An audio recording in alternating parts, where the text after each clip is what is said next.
Hello नमस्कार साथियों, दूसरे सिविल क्लासेस में आप सभी लोग का स्वागत है, हार्दिक अभिनंदन है। साथ ही साथ सूर्यकिरण बैच के आलोक में भी आप सभी लोग का स्वागत है, हार्दिक अभिनंदन है। मेरे प्यारे साथियों, जैसे कि आप लोग भलीभांति परिचित हैं कि सूर्यकिरण बैच के आलोक में शिक्षण अभिरुचि के संदर्भ में हम लोगों ने अपने अध्ययन और अध्यापन के कार्य को प्रारंभ किया हुआ है।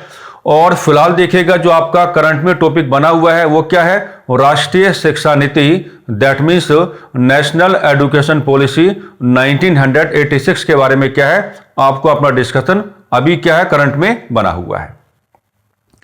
राष्ट्रीय शिक्षा नीति 1986 के संदर्भ में ऑलरेडी क्या है, दो प्रकार की क्लासेस जो हैं आपके सामने आ चुकी हैं, क्लास 1 और क्लास 2 के नाम से।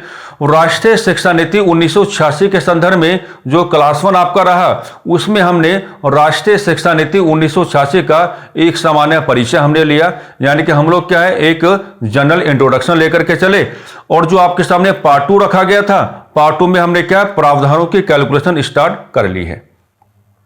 हमने पार्ट 2 के डिस्कशन के दौरान आपको बताया होगा कि राष्ट्रीय शिक्षा नीति 1986 की अगर आप लोग बात करेंगे तो डॉक्यूमेंट अपने आप में क्या काफी लेंथी है, तो जो इसके रेस्पेक्टिव प्रोविजंस आपके सामने बन के आते हैं, यानी कि इसके जो संबंधित प्रावधान आपके सामने बन के आते हैं, तो वो जो तमाम प्रकार के संबंधित प्रावधान है उनको भी हम क्या है दो पार्ट्स में डिवाइड करके पढ़ेंगे। कुछ बातें ऑलरेडी आपके सामने आ चुकी हैं और कुछ बातें जो काफी महत्वपूर्ण हैं, जहां से सवालों की आने की जो संभावनाएं हैं वो काफी ज्यादा क्या है बन के चलते हैं। तो उनकी जो चर्चा होगी वो चर्चा हम क्या आज की क्लास में लेकर के चलेंगे। यानी कि आज की क्लास में एक बात तो ये है कि राष्ट्रीय शिक्षा नीति 1986 के संदर्भ में जो आपका डिस्कशन चला हुआ है वो क्या हो जाएगा, आपका कंप्लीट हो जाएगा। और सेकंड बात एक ये है कि राष्ट्रीय शिक्षा नीति की जो भी आपके remaining and very important provisions रह गए थे वो भी आपके तमाम प्रकार के क्या है आज कैलकुलेट हो जाएंगे।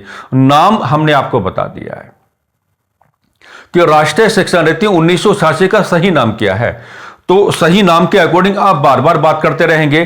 तो राष्ट्रीय शिक्षा नीति 1986 का जो राइट नोमेनक्लेचर हमने लिया था, जो सही नामकरण आपने लिया है, तो आप क्या कहते हैं, आप कहते हैं कि national education policy, national education policy, national education policy comma 1986।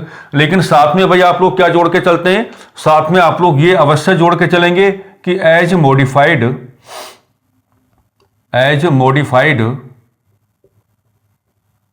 इन 1992 AD, है ना। ये क्या माना जाएगा, ये राष्ट्रीय शिक्षा नीति 1986 का क्या है आपका राइट नोमेनक्लेचर माना जाएगा। और ये भी बात याद रखना कि राष्ट्रीय शिक्षा नीति के संदर्भ में जो आपकी कैलकुलेशन है वो 1985 से अपने आप को स्टार्ट करती हैं, लेकिन राष्ट्रीय शिक्षा नीति 1986 का जो वेरी पॉजिटिव इंप्लीमेंटेशन है वो आपके सामने कब आता है, 1992 AD में आपके सामने आता है। लागू कब है, 1992 में है। ओके, तो आज हमें इसके कुछ रिमेनिंग एंड जो आपके वेरी इंपॉर्टेंट प्रोविजंस हैं उनको यहां पर हमको क्या है कैलकुलेट करके चलना पड़ेगा। तो आइए किस तरीके से देखते हैं कि क्या कैलकुलेशन अभी आपकी यहां पर बचती हैं। तो सबसे पहले आप क्या है एक हेडिंग थोड़ा इंग्लिश में ही लेके चलेंगे। सबसे पहले आपको डिस्कस करना पड़ेगा द रेस्पेक्टिव ग्राउंड ऑफ, क्या कहेंगे, the respective ground of elementary education, the respective ground of elementary education. यानी कि सबसे पहले जो आपको डिस्कस करके चलना है, तो सबसे पहले मेरे प्यारे साथियों आपको यह डिस्कस करके चलना है कि भी जो आपकी प्राथमिक शिक्षा है, तो प्राथमिक शिक्षा के संदर्भ में इस पॉलिसी में, यानी कि इस एजुकेशन पॉलिसी में किस किस प्रकार के जो डिस्कशन है वो आपके सामने क्या है आ जाते हैं। मैं यहां पर कुछ सेंटेंसेस थोड़ा इंग्लिश में कैलकुलेट करने का प्रयास करूंगा, लेकिन हिंदी में आपको किस रूप में उसको लेकर के चलना है वो तमाम प्रकार की बातें बड़े प्यार के साथ क्या है हम आपको समझाने का कार्य करेंगे। तो देखिए, जो आपका एलिमेंट्री एजुकेशन है, एलिमेंट्री एजुकेशन के बारे में दो बातें हम लोग क्या है इधर डिस्कस करके चलते हैं कि दो बातें किस रूप में आपके सामने आती हैं। एक को कहा गया था, ऐसे हम कह सकते हैं कि focus on universal enrolment, focus on universal enrolment. ये एक सेंटेंस आपको क्या मिलेगा, राष्ट्रीय शिक्षा नीति 1986 के जो आपके प्रोविजंस हैं या इसके अंदर के जो आपके डिस्कशन हैं उनमें क्या ये सेंटेंस आपको मिलेगा। इसमें ये बताया गया है कि भाई फोकस ऑन, किस पर फोकस करेंगे, यूनिवर्सल एनरोलमेंट पर करेंगे। इसका मतलब ये हो जाता है कि भाई देखिए ऐसा है कि हम ये समझना चाह रहे हैं कि रिगार्डिंग टू एडमिशन, हमको ये समझाया जाने का प्रयास हो रहा है कि रिगार्डिंग टू एडमिशन, ये आप कहने का प्रयास करेंगे यहां पर रिगार्डिंग टू एडमिशन, है ना। तो रिगार्डिंग टू एडमिशन का मतलब क्या बनेगा, हमको क्या करके चलना है, भेदभाव की समाप्ति हमको करके चलनी है। भेदभाव की समाप्ति हमको करके चलनी है। भेदभाव की समाप्ति क्या है, हमको करके चलनी है।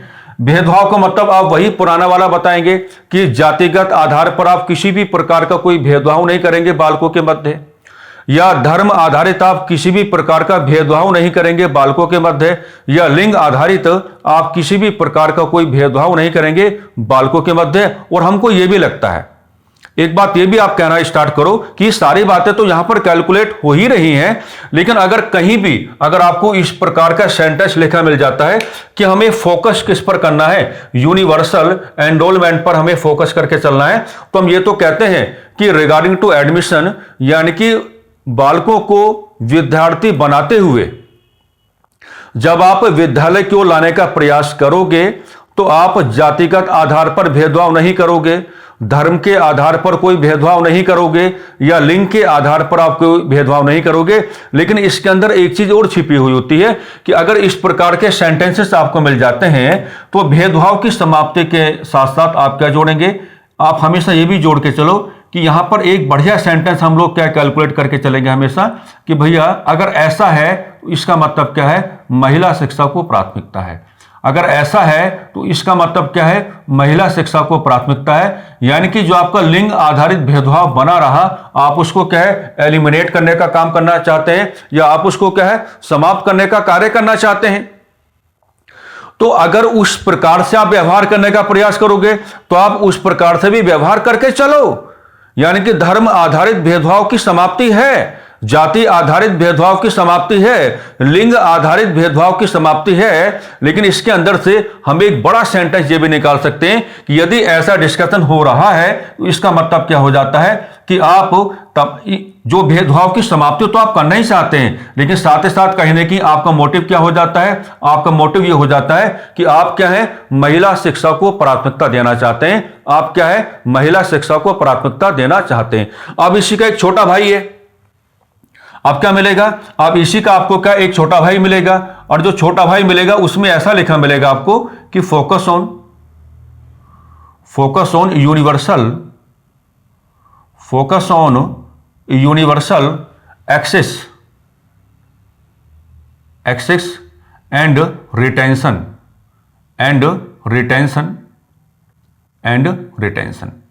इसका मतलब क्या हो जाता है, इसका मतलब ये हो जाता है, देखिए एक्सेस का मतलब क्या हो जाता है, यहां भी आप क्या जोड़ेंगे कि एक्सेस का मतलब यहां भी क्या है, भेदभाव की समाप्ति है। एक्सेस का मतलब क्या है, एक्सेस का मतलब होता है पहुंच, यानी कि भेदभाव की क्या समाप्ति है ना। यानी कि भेदभाव की समाप्ति करते हुए क्या है, भेदभाव की समाप्ति करते हुए क्या है, आप शिक्षा तक सभी की पहुंच, शिक्षा तक सभी की पहुंच सुनिश्चित कराएं। शिक्षा तक सभी की पहुंच क्या है भाई, सभी की पहुंच क्या है आपको सुनिश्चित करानी है। शिक्षा तक सभी की पहुंच क्या है आपको सुनिश्चित करानी है। और यहां पर आपका क्या रिटेंशन का मतलब क्या हो जाता है, रिटेंशन का मतलब असल में पता क्या है, रिटेंशन का मतलब यह है कि आपको बहुत सारे स्टूडेंट्स ऐसे मिलते हैं, देखो आपको बहुत सारे जो स्टूडेंट्स हैं है ना, उनके जीवन में अलग अलग प्रकार के चैलेंजेस आ सकते हैं, अलग अलग प्रकार की चुनौतियां आ सकती हैं, है ना। कुछ पारिवारिक मामले भी क्या है कैलकुलेट हो जाते हैं। तो बहुत सारे स्टूडेंट ऐसे मिलते हैं जो अपनी पढ़ाई को क्या है ड्रॉप आउट कर देते हैं, जो अपने आप को पढ़ाई से क्या है या स्कूल से क्या है ड्रॉप आउट कर देते हैं, यानी कि क्या है दूर हट जाते हैं। तो रिटेंशन का मतलब यह होगा कि इसका सही मतलब यह बताया जा रहा है कि विद्यार्थी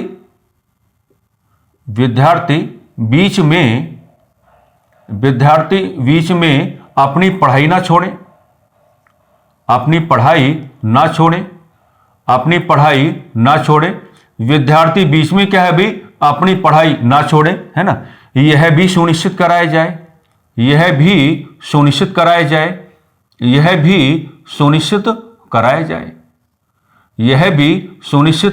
कराया जाए। और ये जो आप पढ़ रहे हैं ना यहां पर कि यूनिवर्सल, है ना, कि फोकस किस पर है, यूनिवर्सल एक्सेस एंड रिटेंशन पर जो फोकस आया है, ये बड़ा ही आइडियल सेंटेंस होता है, ये बड़ा ही आदर्शवादी वाक्य होता है ना। ये आपको न जाने कितने सारे ऐसे एडुकेशनल डॉक्यूमेंट्स आपको मिलेंगे जहां पर इस प्रकार के जो आपको रेस्पेक्टिव सेंटेंसेस हैं उनका एज अ प्रोविजन इस्तेमाल किया गया है। तो बातें सैद्धांतिक तौर पर हैं तो अच्छी हैं, है ना। यानी कि यहां भी आप क्या बात करते हैं कि हमें फोकस किस पर आना है, यूनिवर्सल एनरोलमेंट पर हमें फोकस लेकर के आना है। रिगार्डिंग टू एडमिशन कि हम भेदभाव की समाप्ति करेंगे और सभी विद्यार्थियों की जो पहुंच है बिना किसी भेदभाव के विद्यालयों तक लाने की बात करेंगे, उनका एडमिशन हम लोग कराने की बात करेंगे। तो यहां भी हमने डिस्कशन किया कि अगर ऐसा है तो बढ़िया सेंटेंस यहां भी एक कैलकुलेट हो सकता है कि तमाम प्रकार के भेदभाव की समाप्ति करते हुए आप कहीं ना कहीं क्या है महिला शिक्षा को प्रमोट करने की बात कर रहे हैं, यानी कि वुमेन एजुकेशन को क्या है आप प्रमोट करने की बात कर रहे हैं। और यहां जो आपने कहा है कि यूनिवर्सल एक्सेस होगा और क्या होगा रिटेंशन होगा, यानी कि भेदभाव की समाप्ति करते हुए शिक्षा तक सभी की पहुंच क्या है हम लोग सुनिश्चित करा करके चलेंगे। और रिटेंशन का मतलब क्या हो जाता है कि ध्यान इस बात का भी आपको देना पड़ेगा कि विद्यार्थी बीच में क्या है ड्रॉप आउट करके ना चले, यानी कि बीच में क्या है अपनी पढ़ाई को छोड़ करके ना चले। अब सवाल कहां ज्यादा गिरता है, अगर हम नेशनल एजुकेशन पॉलिसी 1986 के जो आपके प्रोविजंस हैं अगर हम एलिमेंट्री बेसिस पर उनको कैलकुलेट करने की बात करते हैं तो अब आपको अंदाजा हो रहा होगा कि सवाल कहां ज्यादा गिरेगा। भैया देखो ऐसा है कि एक वक्त का खाना खाना भूल जाना, लेकिन यह डिस्कशन आपको नहीं भूलना है, यह रहेगा आपका very very most important discussion आपका, है ना, कि ऑपरेशन क्या लाया गया, ऑपरेशन ब्लैक बोर्ड। यहां पर जो आपका एलिमेंट्री एजुकेशन है तो मेरे प्यारे साथियों कि रिगार्डिंग टू एलिमेंट्री एजुकेशन आपने क्या चलाया, आपने किस चीज का सुझाव दिया कि हम क्या लेकर के आएंगे, ऑपरेशन ब्लैक बोर्ड आपका लेकर के आएंगे। तो अब यहां पर दो प्रकार की बातें हैं कि ऑपरेशन जो आपका ब्लैक बोर्ड है ये किस एजुकेशन पॉलिसी के साथ आप जोड़ के चलेंगे, तो आपका आंसर क्या हो जाएगा नेशनल एजुकेशन पॉलिसी 1986। और अगला सवाल क्या बनेगा कि नेशनल एजुकेशन पॉलिसी 1986 के अंतर्गत, है ना, भारतीय शिक्षा व्यवस्था के किस स्तर पर किस लेवल पर आपने ऑपरेशन ब्लैक बोर्ड चलाने की बात की, तो आप एलिमेंट्री एजुकेशन कहेंगे, यानी कि आप क्या कहेंगे प्राथमिक शिक्षा आप कहेंगे। तो देखो ऑपरेशन ब्लैक बोर्ड का मतलब क्या है, ऑपरेशन ब्लैक बोर्ड का मतलब यह है कि अगर आप विद्यालय की बात करते हैं, अगर आप किसकी बात करते हैं भाई मेरे प्यारे साथियों, अगर आप विद्यालय की बात करते हैं तो विद्यालय को आपको क्या देनी है, विद्यालय को आपको क्या है आधारभूत सुविधाएं उपलब्ध कराएं, आधारभूत सुविधाएं उपलब्ध कराई जाएं। आधारभूत सुविधाएं क्या है भाई उपलब्ध कराई जाए, आधारभूत सुविधाएं क्या है उपलब्ध कराई जाए। और ये जो आपकी बेसिक फैसिलिटीज हैं तो बेसिक फैसिलिटीज में तो आपका सब कुछ कैलकुलेट हो जाएगा, यानी कि जो स्कूल का बिल्डिंग स्ट्रक्चर है वो बिल्कुल एप्रोप्रिएट होना चाहिए, स्कूल के अंदर का और चारों ओर का जो आपका प्रीमाइसेस है वो बिल्कुल क्या है ना एडुकेशनल ओरिएंटेड हो जाना चाहिए, यानी कि शिक्षा केंद्रित आपका हो जाना चाहिए, है ना।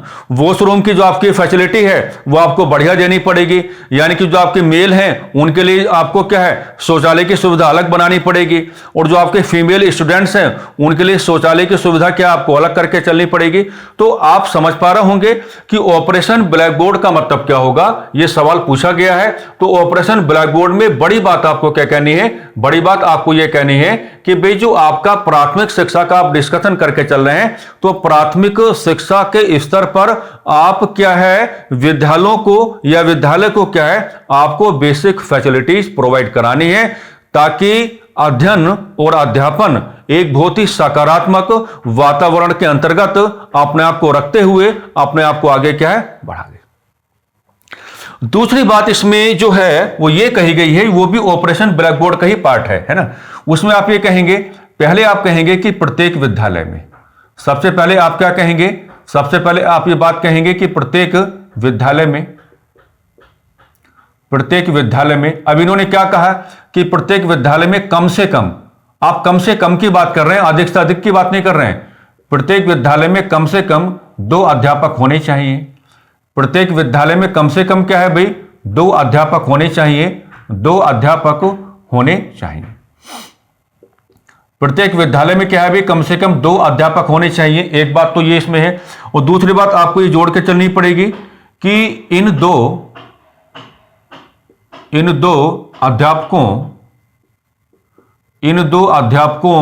में से, इन 2 अध्यापकों में से एक महिला अध्यापक होनी चाहिए, एक महिला अध्यापक होनी चाहिए, एक महिला अध्यापक होनी चाहिए, एक महिला अध्यापक होनी चाहिए। ओके, तो देखो जो आपका नेशनल एजुकेशन पॉलिसी 1986 है, उसमें अगर आप एलिमेंट्री एजुकेशन को कैलकुलेट करने की बात करेंगे, तो एलिमेंट्री एजुकेशन के बारे में हमने बिल्कुल परीक्षा उपयोगी धरातल आपको बना के दिया है, अननेसेसरी टॉक हमने नहीं की है ना। तो आप इस प्रकार की जो सेंटेंसेस हैं आप उनको अपना सहारा बनाने की बात करेंगे कि यूनिवर्सल जो आपका एनरोलमेंट है उस पर फोकस किया गया है। फिर फर्दर आप उसको कैसे कैलकुलेट करके चलेंगे, हमने थोड़ा तरीका आपको बदलाने का कार्य किया है। डिस्कशन किसके बारे में है कि focus on universal access and retention. तो एक्सेस का मतलब क्या होगा, आप भेदभाव की समाप्ति करेंगे, और शिक्षा तक क्या है, भेदभाव की समाप्ति करते हुए सभी लोगों की एक समान पहुंच, है ना, सभी लोगों का जो आपका इक्वल एक्सेस है, जो समान पहुंच है, आप उसको सुनिश्चित करने का कार्य करेंगे। और मेरे प्यारे साथियों, बस इसको मत भूल जाना, ऑपरेशन ब्लैक बोर्ड आप जान पा रहे होंगे, ना जाने कितनी बार आया होगा। तो ये जो आपका ऑपरेशन ब्लैक बोर्ड है, ये प्राथमिक शिक्षा के बारे में क्या है, डिस्कस हुआ है यहां पर। और प्राथमिक शिक्षा के बारे में क्या कहता है कि भैया अगर आप प्राथमिक शिक्षा के स्तर पर अगर आप किसकी बात करेंगे, अगर आप किसी विद्यालय की बात करेंगे, तो विद्यालय को आपको क्या है, जो भी very necessary and basic facilities आपको प्रोवाइड करानी है, वो तमाम प्रकार की सुविधाएं क्या है, आपको उपलब्ध करानी होंगी। आप उनसे क्या है, किनारा नहीं कर सकते। और कहा गया कि प्रत्येक विद्यालय में कम से कम क्या हो, 2 अध्यापक होने चाहिए। और ये जो आपके 2 अध्यापक हैं, इनमें से कम क्या है, एक महिला अध्यापक का होना क्या है, काफी ज्यादा जरूरी है। एक महिला अध्यापक का होना क्या है, काफी ज्यादा क्या है, जरूरी है। तो एलिमेंट्री एजुकेशन और प्राथमिक शिक्षा के बारे में जो वेरी एप्रोप्रिएट डिस्कशन आपके सामने बन के आता है, वो इस तरीके से क्या है, आपको कैलकुलेट कर लेना चाहिए। अब आगे बढ़ेंगे तो आगे आपको हेडिंग थोड़ा चेंज करना पड़ेगा, और हेडिंग में आपको डिस्कस क्या करना है, the respective ground of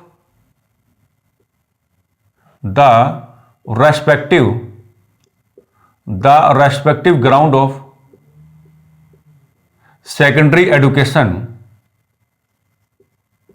the respective ground of secondary education. और ये जो आपका सेकेंडरी एजुकेशन है, ये क्या रहेगा, very very very very most important. यहां के डिस्कशन क्या है, और भी ज्यादा क्या है, महत्वपूर्ण आपको मिलेंगे। तो सेकेंडरी एजुकेशन के बारे में जो सबसे महत्वपूर्ण डिस्कशन आपको मिलेगा, तो आप उसको ऐसे कहेंगे,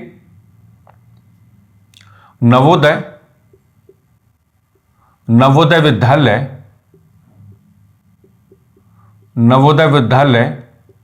की स्थापना पर जोर, नवोदय विद्यालय की स्थापना पर जोर, नवोदय विद्यालय की स्थापना पर जोर, नवोदय विद्यालय की स्थापना पर जोर। एक बात। दूसरी बात, आप हमेशा ये कहेंगे कि नवोदय विद्यालय, नवोदय विद्यालय शिक्षा के संदर्भ में, नवोदय विद्यालय शिक्षा के संदर्भ में, नवोदय विद्यालय क्या है भाई, शिक्षा के संदर्भ में, शिक्षा के संदर्भ में ग्रामीण क्षेत्र, ग्रामीण क्षेत्र केंद्रित, ग्रामीण क्षेत्र केंद्रित, ग्रामीण क्षेत्र केंद्रित व्यवस्था है, व्यवस्था है, यहां फंसाता है ना। यानी कि नवोदय विद्यालय का जो कैलकुलेशन है वो आपका नेशनल एजुकेशन पॉलिसी 1986 में आपके सामने आ रहा है, और नवोदय विद्यालय की स्थापना पर जोर दिया गया है। और नवोदय विद्यालय जो है ये यहां फंसाता है, वो किस शहरों के बारे में है या ग्रामीण क्षेत्र के बारे में है। तो आप नवोदय विद्यालय का जो पर्पज है, जो उद्देश्य है, वो शिक्षा के संदर्भ में आप ज्यादा कहां लेके चलेंगे, ग्रामीण क्षेत्र केंद्रित आप लेकर के चलेंगे। यहां अपने आप को अननेसेसरी कंफ्यूज्ड करने की कोई आवश्यकता नहीं है। साफ साफ इसमें कहा गया है, साफ साफ इसमें कहा गया है कि ग्रामीण स्तर पर या ग्रामीण क्षेत्र के विद्यार्थियों को, ग्रामीण क्षेत्र के विद्यार्थियों को, ग्रामीण क्षेत्र के विद्यार्थियों को निःशुल्क, ग्रामीण क्षेत्र के विद्यार्थियों को निःशुल्क, निःशुल्क गुणवत्तापूर्ण, निःशुल्क गुणवत्तापूर्ण, गुणवत्तापूर्ण शिक्षा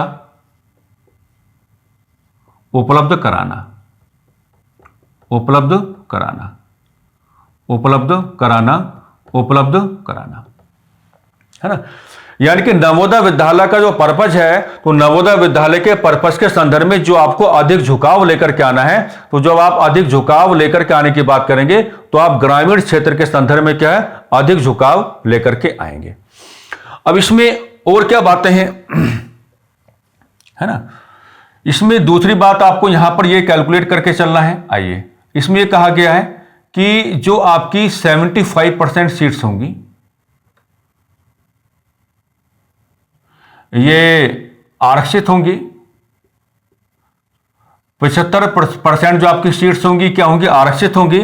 और ये आरक्षित किसके संदर्भ में होंगी, ग्रामीण क्षेत्र के, ग्रामीण क्षेत्र के मेधावी, ग्रामीण क्षेत्र के मेधावी, ग्रामीण क्षेत्र के मेधावी छात्रों हेतु, ग्रामीण क्षेत्र के मेधावी छात्रों हेतु। तो आप देखो परसेंटेज भी आपको ये बताने का कार्य कर रहा है कि नवोदय विद्यालय के साथ आपको क्या है, ग्रामीण क्षेत्रों की कैलकुलेशन क्या है, वो अधिक आपको करके चलनी पड़ेगी। ज्यादा झुकाव जो आपको लेकर के चलना पड़ेगा वो ग्रामीण क्षेत्र के संदर्भ में क्या आपको लेकर के चलना पड़ेगा। और अगली बात इसमें क्या कही गई है, अगली बात इसमें यह कही गई है कि भाई 35% जो आपकी सीट्स होंगी, है ना, वो आरक्षित होंगी। वो क्या होंगी, आपकी आरक्षित होंगी। और आरक्षित किसके संदर्भ में होंगी, है ना, तो हम कहेंगे फीमेल स्टूडेंट्स के संदर्भ में, फीमेल स्टूडेंट्स के संदर्भ में। ठीक है, ये 25 मत मानना, ये 25 है। आप ये मान के मत चलना कि भाई ये 100 आप हम कवर कर रहे हैं, ऐसा कुछ नहीं है।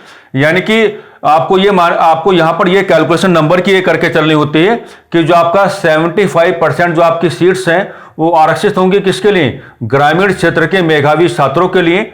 और जो आपकी 35% सीट्स आपकी होंगी वो आरक्षित क्या होंगी, आपकी फीमेल स्टूडेंट्स के संदर्भ में। किसके संदर्भ में, फीमेल स्टूडेंट्स के संदर्भ में। यहां पर यह बात इसमें कही गई है ना। तो वो 25 नहीं है, वो आपका 35 ही है ना। तो एक तरफ क्या हो जाएगा आपका 75% हो जाएगा। और कहीं कहीं ऐसा भी हो सकता है, मैं अभी आपको बता रहा हूं कि नंबर आपको क्या 33% भी आपको मिल सकता है। कहीं कहीं ऐसा भी हो सकता है कि नंबर आपको क्या है 33% भी आपको मिल सकता है ना। तो यहां तो खैर कोई समस्या वाली बात है नहीं, यहां तो नंबर जो आपको मिलेगा वो 75% ही आपको मिलेगा। यहां थोड़ा डॉक्यूमेंट्स में वेरिएशन है, कुछ डॉक्यूमेंट्स इसको 35% बताने की बात करते हैं, कुछ डॉक्यूमेंट इसको क्या आपको 33% बताने की बात करते हैं। तो वैसे अगर हम आपको समझाने की बात करें तो आप 35% के साथ जा सकते हैं, लेकिन अगर आपको यहां पर कोई अननेसेसरी कंफ्यूजन रहता है तो आप फिर ऑफलाइन कमेंट्स के माध्यम से बता देंगे, हम उसको अलग से भी सॉर्ट आउट कर देंगे, ऐसी कोई बात नहीं है। क्योंकि देखो अलग अलग प्रकार के जो आपके डॉक्यूमेंट्स होते हैं वहां थोड़ा बहुत कई बार क्या हो जाता है, वेरिएशन कई बार क्या आ जाता है, कोई बात नहीं। अब सेकेंडरी एजुकेशन में इन्होंने क्या फोकस किया, focus on vocational education, focus on vocational education, focus on vocational education.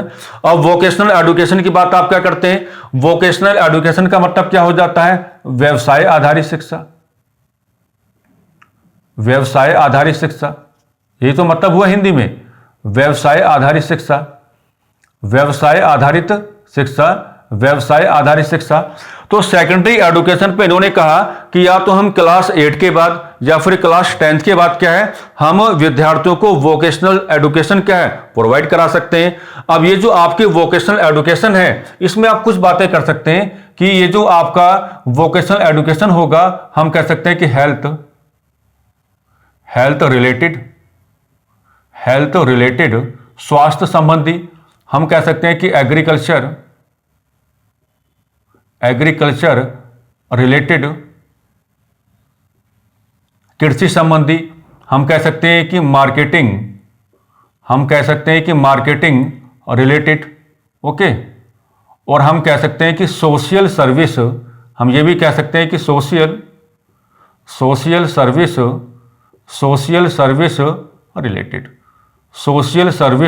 Related. तो जो राष्ट्रीय शिक्षा नीति 1986 आपकी है, तो नेशनल एजुकेशन पॉलिसी 1986 में ये कुछ महत्वपूर्ण बातें क्या है यहां पर आपके सामने क्या रखी जाती हैं। और इनमें इस तरीके से नवोदय विद्यालय की कैलकुलेशन आप करके चलेंगे, है ना। और नवोदय विद्यालय के बारे में जो जो आपके सामने महत्वपूर्ण बातें आपके सामने आ जानी चाहिए, वो तमाम प्रकार की महत्वपूर्ण बातें हमने आपके सामने रख दी हैं कि नवोदय विद्यालय की स्थापना पर जोर है। ज्यादा जोर कहां लेके चलेंगे, ग्रामीण क्षेत्र के संदर्भ में लेके चलेंगे। और ग्रामीण क्षेत्र के विद्यार्थियों को क्या है, निःशुल्क गुणवत्तापूर्ण शिक्षा उपलब्ध कराना उद्देश्य किसका है, नवोदय विद्यालय का है ना। 75% जो आपकी सीट्स होंगी वो रिजर्व हो जाएंगी किसके लिए, जो ग्रामीण क्षेत्र के आपके क्या है, मेधावी छात्र हैं। और 35 या 33% जो आपकी सीट्स हैं वो रिजर्व किसकी हो जाएंगी, वो महिला छात्रों के लिए हो जाएंगी, यानी कि फीमेल स्टूडेंट्स के लिए हो जाएंगी। साथ ही साथ सेकेंडरी लेवल पर ही कहा गया कि हमको वोकेशनल एजुकेशन लाना पड़ेगा। और जो आपके वोकेशनल कोर्सेज बताए गए हैं वो आपके स्वास्थ्य संबंधी हो सकते हैं, कृषि उत्पादन संबंधी आपके हो सकते हैं, और मार्केटिंग रिलेटेड आपके हो सकते हैं, या समाज सेवा संबंधी क्या है आपके हो सकते हैं, है ना। जबकि आपने देखा होगा कि जो आपका नेशनल एजुकेशन पॉलिसी 1968 रहा, तो उसमें क्या कहा गया था, उसमें कहा गया था कि हम क्लास 6 से ही क्या है, क्लास 6 से ही हमको क्या है, वोकेशनल एजुकेशन क्या है प्रोवाइड करानी होगी। लेकिन इसमें क्लास 6 का डिस्कशन नहीं है, बल्कि इसमें क्या है, क्लास 8 या क्लास 10 का डिस्कशन है। यानी कि सेकेंडरी एजुकेशन के बारे में दो प्रकार की बातें हमने आपको यहां पर बताने का कार्य किया। पहली बात तो हमने आपको यह बतलाने का कार्य किया कि नवोदय विद्यालय को आपको यहां पर क्या है, कैलकुलेट करके चलना पड़ेगा। और सेकंड बात क्या रही कि सेकेंडरी लेवल पर ही आप वोकेशनल एजुकेशन देना चाहते हैं, व्यवसाय आधारित शिक्षा विद्यार्थियों को देना चाहते हैं, अच्छी बात है। कहने की हमारा उद्देश्य यही तो है कि रोजगार परक शिक्षा होनी चाहिए। इसलिए मैंने इस क्लास को जब स्टार्ट किया तो हमने एक बार आपको कहा था कि भले ही आपके सिलेबस में प्लेटो महाराज ना हो, लेकिन प्लेटो की एजुकेशन पॉलिसी आपको एक बार पढ़ने की आवश्यकता है। पूरे संसार में आज तक एकमात्र ऐसी शिक्षा की नीति है जिसमें असफल होने के बाद भी आपको रोजगार मिला। और यहां अगर आप 0.25, 0.75, 0.50, 0.05 अगर इससे भी आप रह गए तो आप क्या है, असफल ही हैं। तो ये बात तो क्या ठीक है ना। खैर 1968 में क्लास 6 से आपने देने की बात की। क्लास 6 में तो खैर विद्यार्थियों के पास कोई मैच्योरिटी नहीं होगी, लेकिन क्लास 8 के बाद भी उतनी ज्यादा मैच्योरिटी तो नहीं आएगी, लेकिन क्लास 10 के बाद तो आप दे ही सकते हैं। क्लास 10 के बाद आप उनको वोकेशनल एजुकेशन के साथ जोड़ सकते हैं, या क्लास 10th के साथ क्या आप उनको वोकेशनल एजुकेशन के साथ जोड़ के चल सकते हैं, और व्यवसाय आधारित शिक्षा रहेगी तो अच्छा भी बात है, बढ़िया है। हम तो कह रहे हैं कि भारत हमेशा से कृषि प्रधान देश रहा है, लेकिन जो एग्रीकल्चर रिलेटेड एजुकेशन है उसमें आप देख लो कितने विद्यार्थी कितनी मात्रा में अपना जुड़ाव करके चल रहे हैं, जबकि जुड़ाव करके चलना चाहिए। आपने देखा ना, आपने कई तरह के कमीशन आपने कैलकुलेट किए, तो हर कमीशन ने कहीं ना कहीं इस मुद्दे को उठाया कि कृषि आधारित शिक्षा होनी चाहिए। इसका पर्पस क्या रहा, क्योंकि भारत कृषि प्रधान देश है, और अगर कृषि प्रधान देश है और अगर लगातार आपको अपने आप को प्रोग्रेसिव बना करके चलना है, तो आपको इस प्रकार के जो एजुकेशन प्रोग्राम्स हैं आपको लाने होंगे, वो जरूरी हैं, आवश्यक हैं। बहरहाल अगली बात करते हैं कि द रेस्पेक्टिव ग्राउंड ऑफ क्या रहेगा आपका, हायर एजुकेशन। ये भी इंपॉर्टेंट है। द रेस्पेक्टिव ग्राउंड ऑफ क्या है, हायर एजुकेशन। हायर एजुकेशन है ना, या तो आप इससे हायर एजुकेशन कह सकते हैं, आप चाहें तो आप इसको यूनिवर्सिटी एजुकेशन भी कह सकते हैं। कोई इसमें दिक्कत या समस्या वाली बात इसमें हमारे हिसाब से तो है नहीं। तो इसमें क्या किया गया, फोकस ऑन, ये बातें तो पहले से चली आ रही है, फोकस ऑन ओपन यूनिवर्सिटी,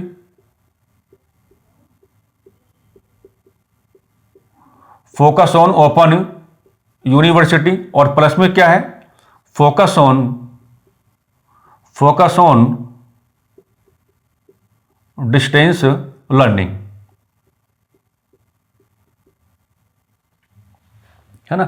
यानी कि आपको मुक्त जो आपको विश्वविद्यालय हैं आपको खोलने पड़ेंगे। जैसे हम बात करते हैं इग्नू की बात हम करते हैं ना, जैसे हम इग्नू की बात करते हैं तो आपने देखा होगा, वैसे इग्नू के बारे में क्या कहा जाता है, अभी इग्नू के बारे में ये कहा जाता है कि इग्नू का जो आपका इस्टेब्लिशमेंट है वो कब आपके सामने आया, 1985 में आया,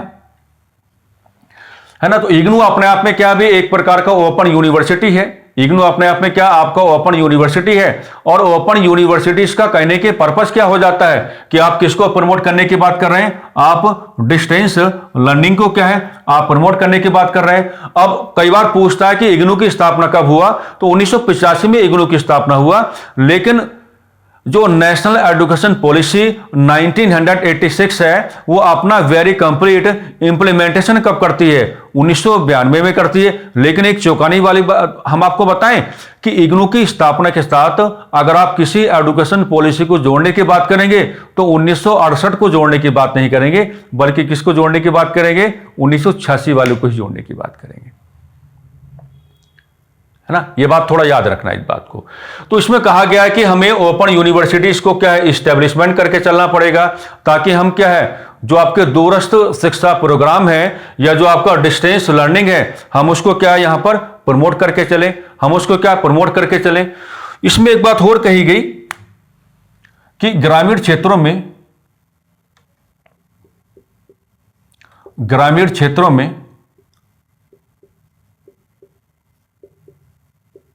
ग्रामीण विश्वविद्यालयों की स्थापना,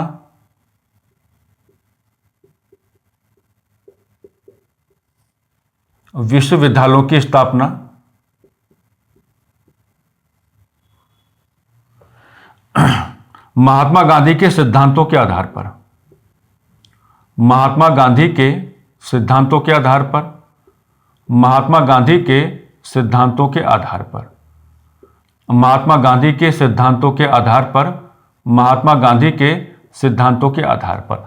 और आप लोग जानते हैं कि महात्मा गांधी का सिद्धांत क्या कहता है, यहां पर जो आप कहेंगे ना कि गांधीयन प्रिंसिपल के बेसिस पर, तो गांधीयन प्रिंसिपल का बेसिस क्या होगा? समाजवादी होगा। और अगर समाजवादी होगा तो भेदभाव की समाप्ति हो जाएगी, यानी कि तमाम प्रकार के भेदभावों की समाप्ति करते हुए क्या है, आप लोगों को ग्रामीण क्षेत्र पर क्या है, विश्वविद्यालय स्तर की शिक्षा के साथ क्या है, आप उनको जोड़ने का कार्य करेंगे। अगली बात, इसमें जो हायर एजुकेशन है उसके बारे में यह कहा गया कि मूल्य आधारित शिक्षा को प्राथमिकता। ये तो आपके यहां टॉपिक है पूरा, एक पूरा टॉपिक बन के आएगा ना आपके पाठ्यक्रम में, मूल्य आधारित शिक्षा को प्राथमिकता, मूल्य आधारित शिक्षा को प्राथमिकता। यहां पर हल्का सा इशारा हम करके चलेंगे कि अगर यहां पर बात किसकी है, मूल्य आधारित शिक्षा को प्राथमिकता देने की बात है, तो इसका मतलब यह हो जाएगा कि एजुकेशन का पर्पस क्या हो भाई। एजुकेशन का एक पर्पस यह हो जाना चाहिए कि आप विद्यार्थियों के व्यक्तित्व में क्या है, नाना प्रकार के मानवीय गुणों को पैदा कर पाएं। आप विद्यार्थियों के व्यक्तित्व में क्या है, नाना प्रकार के मानवीय गुणों को पैदा कर पाएं, या आप विद्यार्थियों के व्यक्तित्व में क्या है, नाना प्रकार के नैतिक मूल्यों को पैदा कर पाएं। पूरा जो आपका पाठ्यक्रम में अलग से सिलेबस है ना कि वैल्यू ओरिएंटेड एजुकेशन, उसमें इसी प्रकार की क्या है, कैलकुलेशन आपको क्या है, करके चलनी है। और इसमें इस बात पर भी बल दिया गया जो आप पढ़ के बैठे हैं कि समानता के लिए शिक्षा, या इसको ऐसे लिख सकते हैं कि शिक्षा जैसी विषय वस्तु, शिक्षा जैसी विषय वस्तु के संदर्भ में, शिक्षा जैसी विषय वस्तु के संदर्भ में समानता, समानता के धरातल को लागू किया जाए, समानता के धरातल को लागू किया जाए, समानता के धरातल को लागू किया जाए।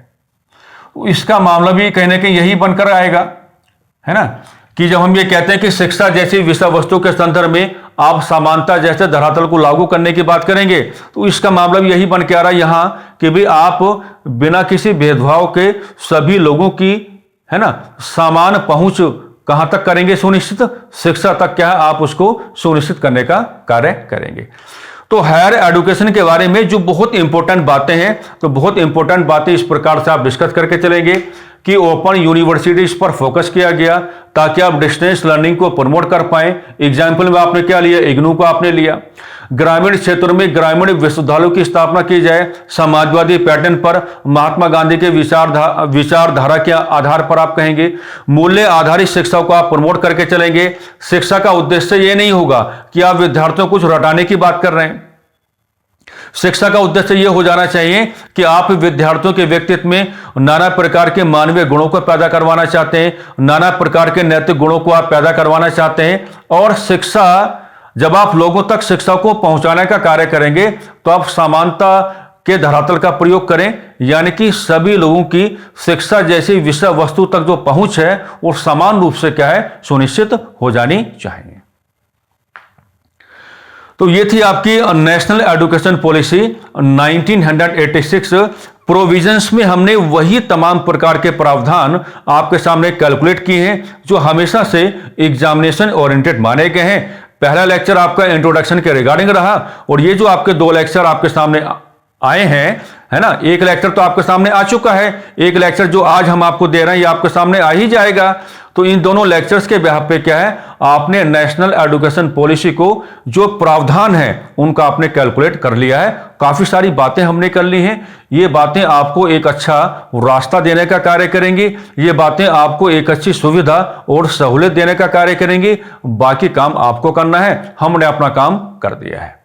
ठीक है, तो कुल मिलाकर के इन्हीं सकारात्मक शब्दावलियों, संदेशों, अपेक्षाओं के आलोक में हम आज की चर्चा को थोड़ा विराम देना चाहेंगे। नमस्कार, धन्यवाद।